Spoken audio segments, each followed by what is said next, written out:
viewers, I'm your host Uzma Jaffrey with another episode of South Asia Focus. Let's begin the show. The Sri Lankan crisis is worsening by the day. The government has asked people to work from home in order to save fuel on commute. There have been rolling power cuts of as long as 12 to 13 hours a day. Now the entire country has been affected by the forex crisis that began and spiraled over a month back. President Rajapaksa is set to hold high-level meetings this month in order to secure a bailout, but for now, everything appears to be in jeopardy.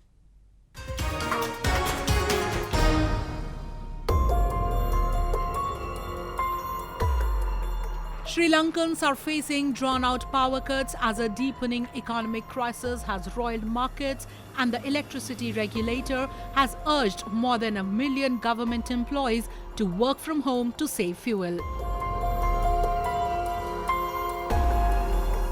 The island nation of 22 million people is struggling with rolling power cuts for up to 13 hours a day as the government is unable to make payments for fuel imports because of lack of foreign exchange. The electricity cuts affected residents and shopkeepers in Colombo, with many saying their refrigerated food had gone bad. Shop owners complained about businesses being affected with electronic machines sitting idle. කාරන්ට් එක නැතුව කියන්නේ ඊයේත් පැය 10යි අද දැන් පැය 13ක් කපනවා කියනවා. දැන් මේක ෆ්‍රිජ් එකේ තියෙන ටික අපේ මේ ඔක්කොම මස් මාළු ටික ළමයිගේ කිරිපිට මේවා ටික ඔක්කොම සවුත් වෙලා යනවා. ඉතින් මේ ළමයි ගෙදර ඉන්නේ නැහැ ළමයි ආඬනවා. ඉතින් පුදුම රස්නයක් තියෙන්නේ රජයෙන් අපි ඉල්ලන්නේ මේකට මොකක් හරි සාහනයක් දෙන්න කියලා. The crisis has triggered a situation of unrest with people's economic options disappearing by the day. Last week, the authorities had deployed the military at gasoline stations to prevent chaos and conflicts. But even that moment appears to be a thing of distant past, but people heading towards poverty and helplessness. මේ current කැපිච්ච ඉඳන් අපිට මුකුත් කරගන්න බෑ මොකද මේ අපේ sausages එකෙන් පොඩ්ඩක් මේ නරක වෙනවා මේ කරන්ට් එක නැත්තම් පැය 13ක් කපනවා කියන්නේ එහෙම මේ වෙලාවට තමයි අපිට බිස්නස් එකක් කරගන්නේ පැය 13ක් කපනවා කියන්නේ අපිට මේ එහෙම කරගන්න බෑ මේ මොකද අපේ ඩීප් ෆ්‍රීසර් එකේ අයිස් එක තියෙන්නේ පැය 20 ගාණක් විතර තමයි ඒක ඇතුළට තමයි මේ අපි ඩීප් ෆ්‍රීසරේ දාගෙන තමයි කස්ටමර්ස්ලාට දෙන්නේ ඒ වුණාට ඒක හරියන්නේ නැහැ අපිට ඉස්සරහ ඩිස්ප්ලේ කරලා තමයි විකුණන්න ඕනේ.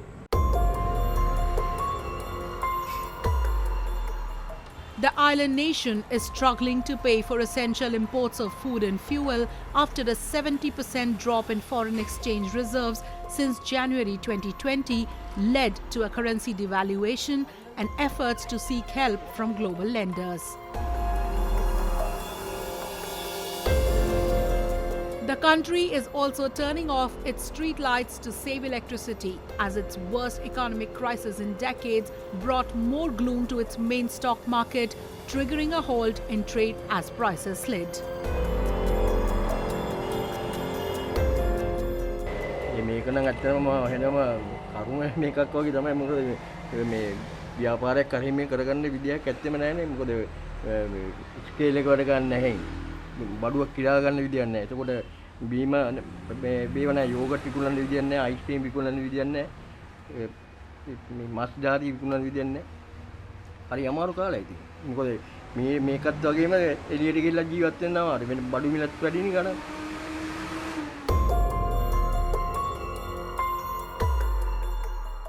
Meanwhile, Indian Foreign Minister Subramaniam Jaishankar met with Sri Lanka's President Gotabaya Rajapaksa.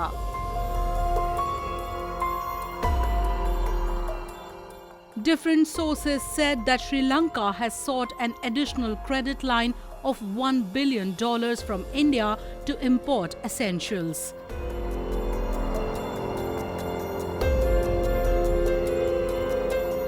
President Gotabaya Rajapaksa is set to fly to Washington, D.C. this month to start talks with the International Monetary Fund, that is IMF, for a rescue plan. But for now, it appears that Sri Lankans will have to live in the dark for a longer period than they thought and the government promised.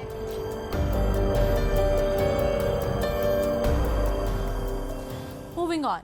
The Pakistani political turmoil is expanding as the opposition has apparently reached in a position where it can oust Prime Minister Imran Khan from his office. The vote of no confidence has been adjourned as of now, but the troubles for Imran Khan are not over yet.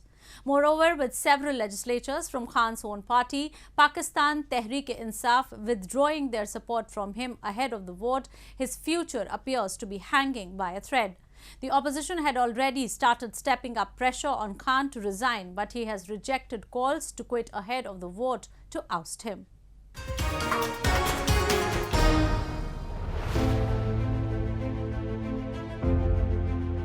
Allegations, counter-allegations and growing political turmoil. Pakistan is going through unprecedented times as the country's Prime Minister Imran Khan faces a no-confidence motion. A high-voltage drama unfolded this week after Khan, despite losing support from his own party members and allies, refused to step down. In fact, he launched his own salvo, accusing the opposition front of getting outside support in what he called a Western conspiracy to remove him from his position after he visited Russia amidst the Ukraine-Russia conflict. मुझे लोगों ने किसी ने कहा जी वो इमरान खान आप resign कर दें, मैं रिज़ाइन कर दूं। मैं जो मेरे साथ क्रिकेट खेलते थे वो सारी दुनिया 20 साल जो मैं खेली है, आखिरी गेंद तक मैं मुकाबला करता हूं। मैं कभी हार ज़िंदगी में नहीं मानी। मैं तो वोट का जो भी रिज़ल्ट हो जाए आप देखेंगे कि मैं तो उसके बाद और ज़्यादा तकड़ा होकर सामने आऊँगा, जो भी रिज़ल्ट हो। ये ना लोगों ने आपको माफ़ करना है, ना लोगों ने आपको भूलना है, ना आपकी इस बात को माफ़ करना है, भूलना है, ना जो लोग आपको हैंडल कर रहे हैं ना उनको माफ़ करना है और भूलना है लोगों ने। ये हमेशा के लिए लोग याद रखेंगे कि आपने अपने मुल्क का सौदा किया, एक बैरून मुल्क साजिश जो यहाँ लोगों के साथ मिल के एक वो गवर्नमेंट जिसकी आज़ाद फॉरेन पॉलिसी थी उसको गिराने की कोशिश की गई। The vote has become increasingly difficult for Khan since he lost his majority in parliament when his main ally MQM or Muttahida Qawmi movement abandoned the governing coalition and joined the opposition. Khan this week had called for a parliament debate before any vote was put before the House. However, the deputy speaker adjourned the House till Sunday after the opposition denied participating in the debate and urged for a direct vote. मेरा और कौम का एक ही सवाल है कि no confidence के ऊपर वोटिंग कराएं फौरी तौर के ऊपर। जो जमहूरी तरीका है उसको रिस्पेक्ट करें, अपना ओहदा से हटे, जाते हुए अब अपने आप की थोड़ा सा इज्जत पाकिस्तान के अवाम के नज़र में अपने आप के लिए आपकी कायम कर सकते हैं। Observers say the opposition has been seeking a quick vote on the floor of the House as they are apprehensive of some backdoor deals that could go against their plans. The PTI and coalition partners had 176 seats in the 342-member assembly. But on Wednesday, the Muttahida Qawmi movement said its 7 lawmakers would vote with the opposition, which has a combined 163 seats. More than a dozen PTI lawmakers have also indicated they will cross the floor. Although PTI is reportedly using all means to bring them back to the fold. Although the situation is getting increasingly uncertain on the floor and PM Khan is appearing to be losing ground, his supporters among the common people expressed faith in his leadership. Khan साहब अदम एतमाद की तहरीक जीते हैं या हार हैं, मगर खान साहब ने आवाम के दिल जीत लिए हैं। आवाम खान साहब के साथ खड़ी हुई है। आज जो सारे इस मुल्क के जो करता धरता थे 30 साल से 35 साल से जिनकी आगे पीछे हुकूमतें आती रहीं, वो सब एक तरफ हो गए। Earlier, the no-confidence motion was submitted by the opposition parties on March 8. The opposition is confident that its motion would be carried as some allies of PTI have come out in the open against Imran Khan. A strong opposition brought about the no-confidence motion after Pakistan faced a recurring economic crisis, with Khan's government banking on International Monetary Fund to release the next tranche of $6 billion rescue package to shore up dwindling foreign currency reserves. The opposition also accuses Khan of being incapable at handling domestic as well as international relations, as they say Pakistan's image has only deteriorated globally since Khan assumed office.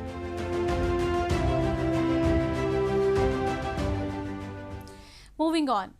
5th edition of Bay of Bengal Initiative for Multi-Sectoral Technical and Economic Cooperation or BIMSTEC Summit was recently hosted virtually by island nation Sri Lanka. All the 7 members of BIMSTEC were present in the virtual meeting, which focused at the prevailing issues in member countries which need to be addressed. The regional grouping adopted a charter to expand its overall cooperation and firmed up a master plan for transport connectivity. Indian Prime Minister Narendra Modi emphasized for the regional unity and cooperation.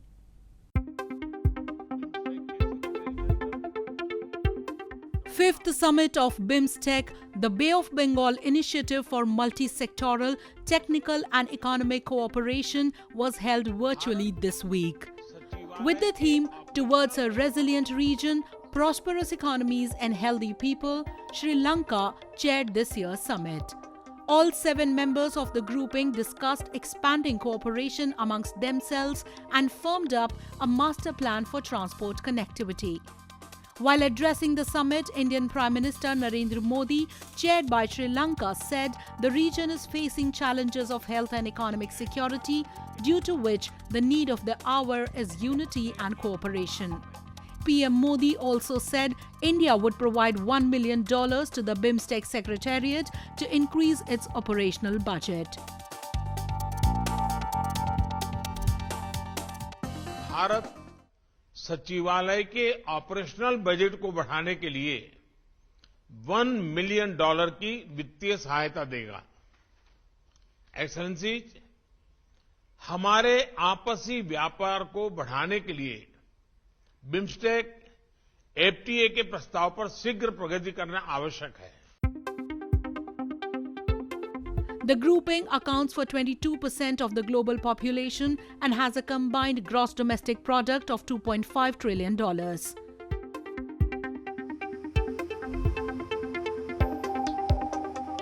PM Modi called upon fellow leaders to strive to transform Bay of Bengal into a bridge of connectivity, prosperity and security among the BIMSTEC member countries.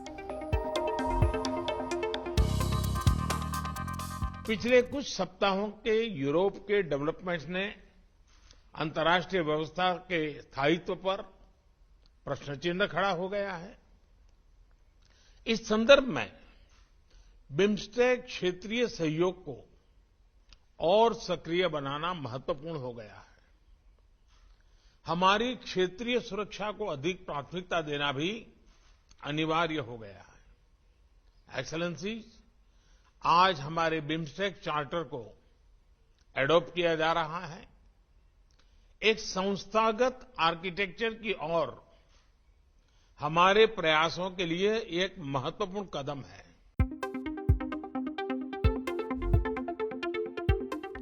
The leaders also witnessed the signing of 3 BIMSTEC agreements which represent progress being achieved in ongoing cooperation activities. Meanwhile, Bhutan Prime Minister Dr. Lothai Tshering thanked PM Modi for providing COVID-19 vaccines to the nation. BIMSTEC is a regional grouping comprising India, Sri Lanka, Bangladesh, Myanmar, Thailand, Nepal and Bhutan that was established in 1997. Its members lie in the littoral and adjacent areas of the Bay of Bengal, constituting a contiguous regional unity. The grouping is also seen as a replacement of the SAARC, the South Asian Association for Regional Cooperation, a South Asian grouping that has largely been lying dormant for past several years.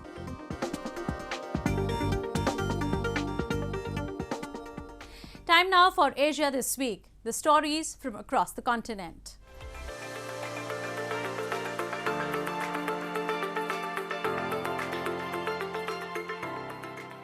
South Korea's military said it had successfully test-fired a solid-fuel space rocket for the first time on March 30th, a step it says will help to eventually launch a constellation of satellites to better monitor threats such as North Korea. The launch is the first such test since South Korea and the United States agreed last year to end decades of restrictions on the South's ballistic missile and rocket development, and comes less than a week after North Korea conducted its highest missile test yet. South Korea said it plans to eventually use the rocket to put a small satellite or a number of ultra-small satellites into low Earth orbit in the future, and to later transfer some technology to the private sector to help revitalize the domestic space industry.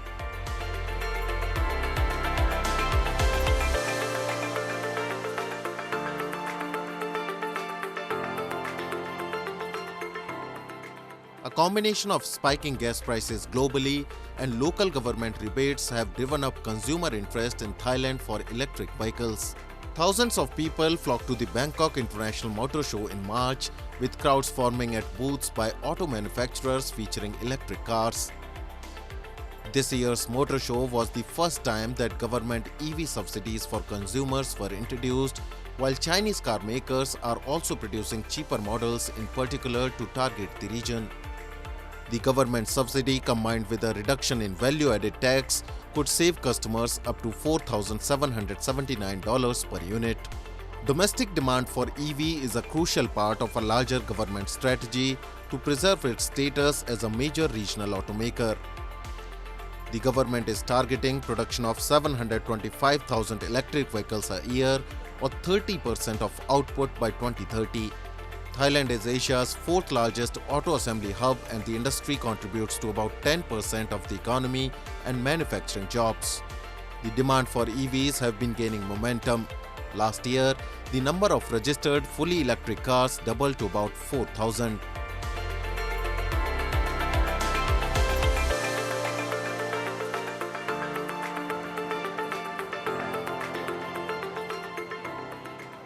The United Nations and US welcomed unilateral truce moves by Yemen's warring sides as encouraging steps, while stressing the need for a more comprehensive ceasefire that would help alleviate a dire humanitarian crisis. Both the US and UN have been pressing Riyadh to ease coalition sea and air restrictions on areas held by the Houthis, who ousted the Saudi-backed government from the capital Sana'a in late 2014, prompting the coalition to intervene months later. They also urged the Houthis to end an offensive in energy-producing Marib, the internationally recognized government's last stronghold in North Yemen. A permanent ceasefire has proved elusive as both sides resisted compromise. The Houthis want the coalition to lift its blockade ahead of any truce talks, while the alliance, which controls Yemen's seas and airspace, wants a simultaneous deal. Riyadh has struggled to exit the conflict that is largely seen as a proxy war between Saudi Arabia and Iran. The Houthis say they are fighting a corrupt system and foreign aggression.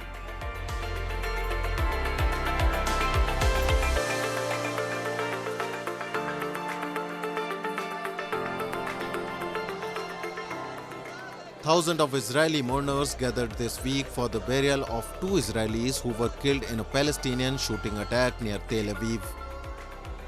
Israeli security forces were on high alert after a Palestinian gunman killed 5 people in a Tel Aviv suburb on March 29, the latest in a string of fatal attacks that has stoked fears of wide escalation. Prime Minister Naftali Bennett said Israel was facing a new wave of terrorism and called a security cabinet meeting as police beefed up their presence in Israeli cities. The shootings in Bnei Brak, a Jewish ultra-Orthodox city, raised to 11 the number of people killed by Arab attackers in Israel over the past week. It was the sharpest spike in attacks on city streets in years, raising again for Israelis a familiar sense of insecurity.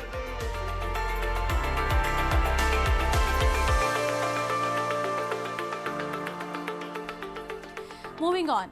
Kashi Vishwanath corridor in Varanasi has benefited several religious spots in the holy city, including Sri Samrajeshwar Pashupatinath temple, which is also known as Nepali temple.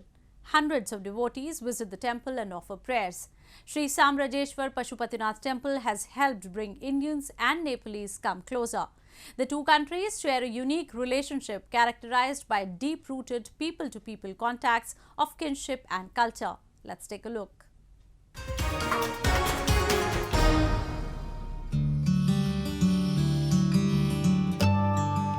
Sri Samrajeshwar Pashupatinath temple in India's holy city of Varanasi has stood the test of time and now stands even taller with the revamped Kashi Vishwanath corridor.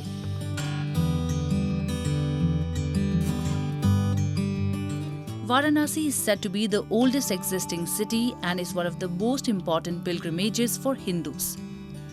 The massive corridor around the famous Kashi Vishwanath temple, which opened last December, has given a boost to tourism in the holy city.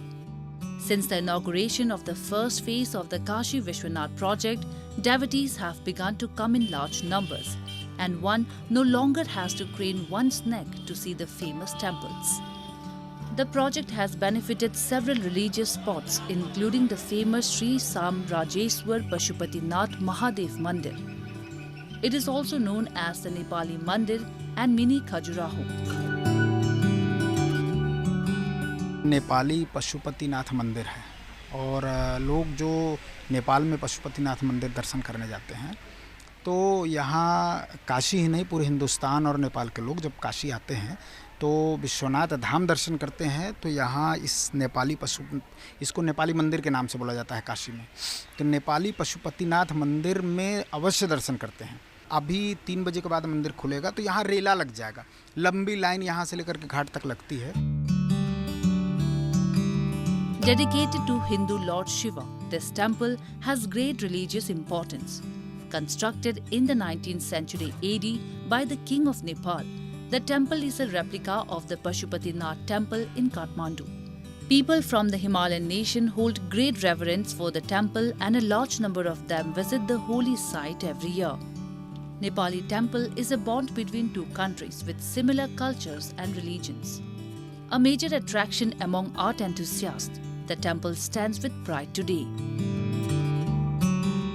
ये पशुपतिनाथ महादेव मंदिर जो नेपाल में आपको दिखाई पड़ेगा, same वही चीज़ बनारस में देव महादेव काशी विश्वनाथ बाबा की नगरी में जो मंदिर बना हुआ है, काशी विश्वनाथ जो धाम कॉरिडोर मंदिर के जस्ट बगल में ललिता घाट के पास में पशुपतिनाथ महादेव मंदिर बना हुआ है। ये इतनी भव्यता, इतनी सुंदरता, जो काष्ठ कला आपको बाहर दिखाई पड़ेगा वो आप इस मंदिर में आके मतलब इतनी अच्छी दृश्य कि आपको आने से यहाँ सब कुछ संतुष्टि मिलती है। The Kashi Vishwanath temple corridor has made Varanasi a delightful place of interest for pilgrims across India and Nepal. Earlier, the temple area was only 3,000 square feet, which has now been enlarged to about 500,000 square feet. Now 50,000 to 75,000 devotees can visit the temple and temple premises. The corridor, which combines history with the future, is helping in bringing both the neighboring countries closer, which share a unique relationship characterized by deep-rooted people-to-people contacts of kinship and culture.